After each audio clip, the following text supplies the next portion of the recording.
Shalom semuanya, bertemu kembali dengan saya Kersalgo di channel ini. Thank you kepada teman-teman yang senantiasa mendukung dan juga menantikan video terbaru di channel ini. Di kesempatan ini saya akan mengajak kita membahas satu video dari Don Ditan. Kali ini Don Ditan tidak mengundang para polemikus muslim seperti Ustadz, Aristo dan teman-temannya lah yang suka bahas kekristenan ya. Kali ini dia mengundang seorang pesulap merah masuk di dalam perangkapnya Don Ditan. Dan terbukti ketika si pesulap merah ini diajak membahas Alkitab. Dan dia ketawa-ketawa karena dia terjebak masuk di dalam perangkapnya Don Ditan. Ya seperti biasa lah ya, lidah itu tak bertulang memang. Tetapi lidah juga bisa ternyata mempengaruhi orang seperti pesulap merah. Pada akhirnya dia disesatkan karena bahas kitab suci orang lain. Kita akan bahas bersama-sama, tetapi sebelumnya kita mau dengar hal apa yang mereka bahas di dalam video ini. Mari kita simak video berikut ini. Hijau nih baca nih. Wah, 1 Korintus 11 ayat 5 sama 6. oke. Ini yang hijaunya aja nih ya. Iya, hijaunya. Tetapi tiap-tiap perempuan yang berdoa atau bernubuat dengan kepala yang tidak bertudung menghina kepalanya sebab ia sama dengan perempuan yang dicukur rambutnya. Oh iya. Berarti kalau nggak berkerudung mendingan botak. Iya. Oh, Berarti sekarang Yesus sholatnya sujud, disunat, puasa, nggak makan babi, dikafanin. Sekarang umat beragama apa yang semuanya dilakukan ini, yang melakukan ini? Islam ya. Islam. Berarti kita sebenarnya sedang ngikutin sunnah Yesus di Bible. Oh iya benar. Tandanya bagian ini pasti tidak asli. Pasti tidak asli. Nah, tidak siapa? Palsu. Nah, lo yang ngomong bukan gua ya. Emang kalau ini emang pasti tidak aslinya. Ih, Pakai pasti lo. pakai pasti lagi. Ya kan? Pasti tidak asli. Lah, berarti yang ini nggak asli. Ya, demikianlah video dari Don Ditan bersama dengan seorang pesulap merah ya. Saya sedih dan sekaligus juga kasihan melihat kedua orang ini ya, secara khusus untuk pesulap merah. Biasanya kan saya juga suka nonton sulap ketika ada sulap-sulap dari orang-orang yang hebat ya, termasuk pesulap merah ini ya. Karena dia juga seringkali membahas sulap-sulap orang dan juga membongkar trik-trik dari setiap orang yang ikut sulap dan juga melaksanakan sulap. Si pesulap merah ini malah masuk di ranah agama ya, dan dia juga bersama dengan Don Ditan, dan kita tahu sendiri ya seperti apa Don Ditan. Dia suka sekali bahas Alkitab dan juga membuat narasi-narasi yang tidak benar. Nah, di sini seorang pesulap merah sudah terjebak masuk di dalam jebakannya si Don Ditan. Tapi tidak apa-apa ya, karena mereka bahas Alkitab dan juga mengutip ayat Alkitab, kita juga akan bahas bersama-sama dan juga memberikan penjelasan supaya banyak orang tidak salah paham dari apa yang disampaikan oleh Don Ditan bersama dengan pesulap merah. Di dalam video yang sudah kita dengarkan tadi, Don Ditan mengutip 1 Korintus pasal 11 ayat yang ke-6 dan ayat yang ke-7, dan itu dibacakan oleh pesulap merah. Saya baca untuk kita semua ya. Sebab jika perempuan tidak mau menundungi kepalanya, maka haruslah ia juga menggunting rambutnya. Tetapi jika bagi perempuan adalah penghinaan bahwa rambutnya digunting atau dicukur, maka haruslah ia menundungi kepalanya. Ayat 7. Sebab laki-laki tidak perlu menundungi kepalanya. Ia menyinarkan gambaran dan kemuliaan Allah, tetapi perempuan menyinarkan kemuliaan laki-laki. Nah, ini bicara soal nasihat dari Rasul Paulus kepada jemaat yang ada di Korintus ya. Saya mulai dari bagian yang paling penting mengenai siapa penulis kitab Korintus ini. Jadi yang menulis kitab Korintus ini adalah Rasul Paulus sendiri. Nah, Anda tahu sendiri ya, secara khusus Don Ditan pasti selalu mengatakan yang mengajarkan bahwa Yesus itu Tuhan adalah Paulus. Dan itulah sebabnya mereka tidak suka dengan Rasul Paulus. Tetapi di dalam video ini, mereka justru mengutip pernyataannya Rasul Paulus dan menjadikannya sebagai dasar untuk mengajarkan sesuatu yang tidak benar. Nah, di dalam hal ini, Don Ditan mengatakan ya, perempuan itu harus menundungi kepalanya. Dan dia katakan, nah, yang melakukan ini hanya Islam. Nah, dia lupa bahwa ada Kristen Ortodoks, juga pada waktu itu orang Yahudi zaman itu, menundungi kepalanya karena ini sekaligus membedakan mereka dengan perempuan-perempuan yang tidak mengenal Tuhan.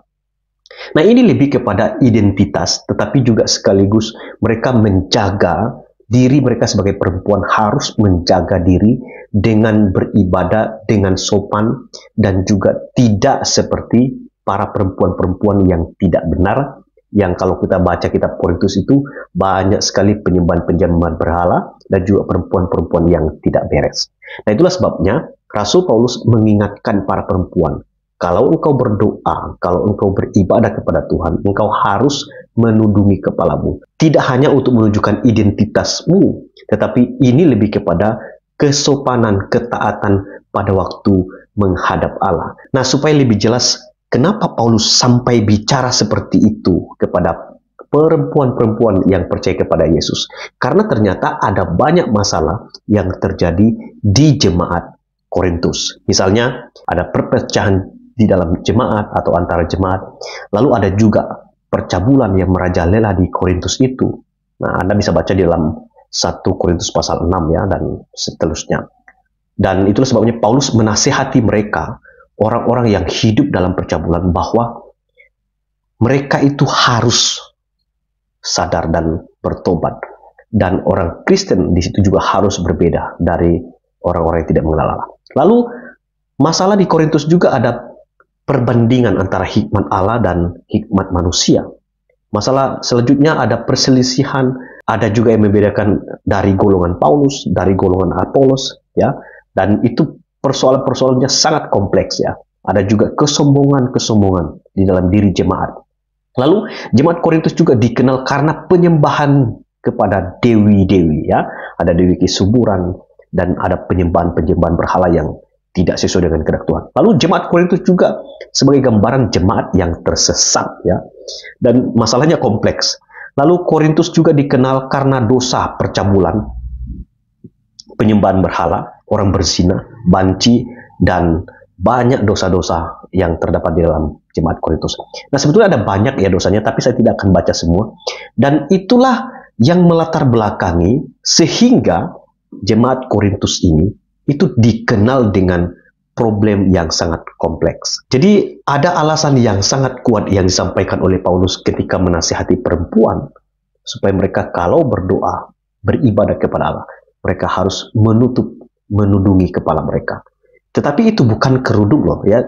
Ini hanya menutup kepala mereka supaya tidak terurai seperti perempuan-perempuan yang tidak beres. Nah, ini dinasihati oleh Paulus supaya mereka pada waktu menghadap Allah dengan hormat dan takut dan tunduk kepada Allah. Itu yang pertama.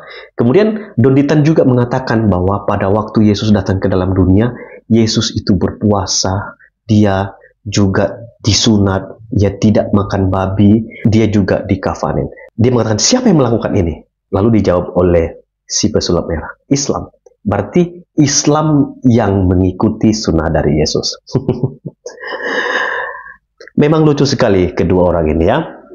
Ya, di sisi lain mereka menghina kekristenan, di sisi lain mereka mengutip ayat Alkitab untuk membenarkan diri mereka, ya, karena mereka menganggap bahwa ada sebagian firman Tuhan dan perlu diterima dan didengarkan. Dan itulah sebabnya mereka mengajarkan bahwa semua yang dilakukan oleh Yesus itu, ya, itu dilakukan oleh agama mereka.